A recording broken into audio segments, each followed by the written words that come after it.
আসসালামু আলাইকুম রহমতুল্লাহ।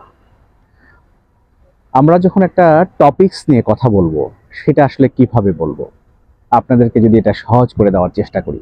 আমাদের কিন্তু অনেক সময় আমরা ছোটবেলায় বা সবাই কিন্তু আমরা অনেকেই রচনা পড়েছি, অনেকে ভাব সম্প্রসারণ পড়েছি, অনেক প্যারাগ্রাফ পড়েছি, অনেক কিছু আমরা পড়েছি। কিন্তু আমরা হয়তোবা ট্রাফিক সিগন্যাল নিয়ে পড়লাম, আমরা হয়তোবা বাংলাদেশ নিয়ে পড়লাম, আমরা ওয়ার্ল্ড নিয়ে পড়লাম, ওয়ার্ল্ড ইকোনমি নিয়ে পড়লাম।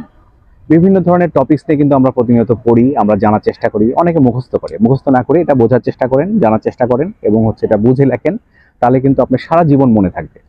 তো এই টপিকসগুলো যে আমরা কিভাবে লিখবো, খেয়াল করে দেখেন। আমরা ছোটবেলায় যখন একটা এসে লিখেছি অথবা মুখস্থ করেছি, তখন কিন্তু একটা টপিকস দেখেন, আমরা সূচনা দিয়ে শুরু করেছি, তারপরে কিন্তু আমরা বর্ণনা করেছি।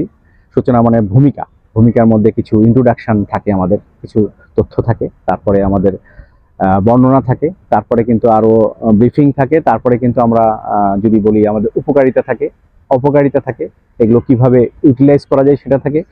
তারপরে হচ্ছে যে এগুলো কাজে লাগায়ে সেই দেশের অথবা বিশ্বের উপকার করা যাবে, এইভাবে একটা কনক্লুশন থাকে।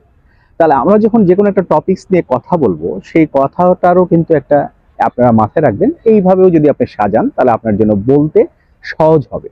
সবার আগে মাথায় রেখে দিবেন বলার আগে, যে আপনার অডিয়েন্স কারা। অডিয়েন্স যদি হয় জেনারেল, তাহলে একরকম ভাবে বলতে হবে। অডিয়েন্স যদি হয় অ্যাডভান্স, তাহলে আর একরকম ভাবে হবে। আর অ্যাডভান্স যদি হয় সুপার অ্যাডভান্স, তাহলে হবে আরো একরকম ভাবে। তো সাধারণত আমাদের বাংলাদেশের মানুষজন আমরা বেশিরভাগই হচ্ছে জেনারেল, অর্থাৎ আমজনতা। আমরা যখন ভাগ করতে পারবো না, বা আমার যারা সম্ভব হবে না তিন টাইপে তিনবার বলার, তখন কিন্তু আমার জেনারেল পিপুলের জন্যই বলতে হবে। জেনারেল পিপুল জেনারেলাইজ ভাবে বলে ফেলবো, ও যাদের যেটুকু কাজে লাগবে ততটুকুই আমাদের সান্ত্বনা, ততটুকু আমাদের উপকার, ততটুকুই ভালো লাগে। তাহলে আপনি যখন একটা টপিক হাতে নেবেন, যেমন ধরেন আমার পাশে একটা লেক দেখা যাচ্ছে, এটা হচ্ছে আমরা রমনা পার্কের একটা রমনা লেক। রমনা পার্কের লেক নিয়ে যদি আপনাকে কেউ লিখতে বলে যে আমি হয়তো 5টা লাইন লেখেন, তাহলে কিন্তু আপনি শুরুতেই বলতে পারেন যে এটা হচ্ছে নামকরণ, যে রমনা পার্কের লেক, এটা হচ্ছে কিভাবে নামকরণটা হচ্ছে, এটার আয়তনটা বলতে পারেন যে এই এই এই পরিমাণ জায়গা নিয়ে এটা জড়িত। এটা বলতে পারেন যে এটা কোথায় অবস্থিত, অর্থাৎ ঢাকা শহরের এটা কোন জায়গাটায় এটা অবস্থিত, কোন থানায় অবস্থিত, এটা গুগল ম্যাপটা কি, এটা বলতে পারেন। অথবা এরপরে বলতে পারেন যে এখানে আসলে কয়টা থেকে কয়টা মানুষের প্রত্যেকের সাধারণের জন্য হাঁটার জন্য খোলা থাকে, এবং কতটুকু পর্যন্ত বিরতি থাকে বা কতটুকু বন্ধ থাকে, এবং এখানে এসে কি কি গাছগাছালা দেখতে পাবে, কি কি গাছগাছলা আছে, কি কি প্রকৃতির পরিবেশ দেখতে পাবে, এবং আরো অন্যান্য কিছু কি দেখতে পাবে। তাহলে আপনারা মাথায় রাখবেন যে যখনই আমরা কোনো টপিকস নিয়ে কথা বলবো, সেই টপিকসটা কিন্তু এমন হওয়ার চেষ্টা করবেন যে আমরা যেভাবে ছোটবেলায় রচনা লিখেছিলাম, ওই যে সূচনা বা ইন্ট্রোডাকশন, বর্ণনা, উপকার, অপকারিতা এবং উপসংহার, ঠিক সেই রকম ভাবে একটা টপিকস নিয়ে কথা বলার সময় ঘাবড়ে যাবেন না। একটা টপিকস নিয়ে কথা বলার সময় আগে চিন্তা করবেন যে কোন টপিকস নিয়ে কথা বলবো, এটার শুরুটা কি, এটার ব্রিফিং কি হওয়া উচিত, এটা কি কি কাজে লাগে, কি কি উপকারে আসে, কি কি ক্ষতি করতে পারে, এবং এটার ইউটিলাইজেশন করে আমরা বাংলাদেশের অথবা ওয়ার্ল্ডের কি উপকার করতে পারি। এইটা যদি আপনার মাথায় থাকে, আপনার যে কোনো টপিকস নিয়ে কথা বলতে পারবেন।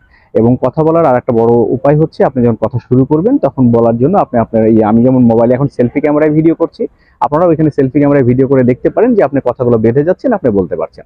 অথবা আয়নার সামনে দাঁড়ায় প্রথমে প্র্যাকটিস করবেন, তারপরে হচ্ছে এইভাবে সেলফি ক্যামেরা দিয়ে কিন্তু আপনি নিজে ভিডিও করে দেখে নেবেন।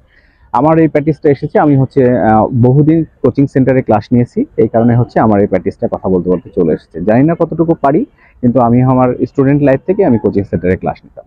ক্লাসিক কোচিং সেন্টার রাজশাহীতে ছিল, সেই ক্লাসিক কোচিং সেন্টারে অনেকদিন আমি ক্লাস নিয়েছি। সবাই ভালো থাকবেন এবং টপিকস নিয়ে কথা বলার চেষ্টা করবেন। কোনো টপিকস নিয়ে কথা বলার জন্য যদি কোনো আপনাদের জটিলতা আসে, যদি প্র্যাকটিস করার পর কিছু না হন, আমার কাছে কিছু যদি জানার থাকে নতুন কোনো টপিকস নিয়ে, তাহলে আপনারা অবশ্যই কমেন্টস করবেন। আমার এই চ্যানেলটা হচ্ছে ডিজিটাল পাঠশালা বাই ফিরোজ এবং ডিজিটাল স্কুল বাই ফিরোজ, সেখানে আপনি কমেন্টস করবেন, ইনশাল্লাহ আমি চেষ্টা করবো ওখানে আমি আমার আইডিয়াগুলো আপনাদের সাথে শেয়ার করার। সবাই ভালো থাকবেন। আসসালামু আলাইকুম।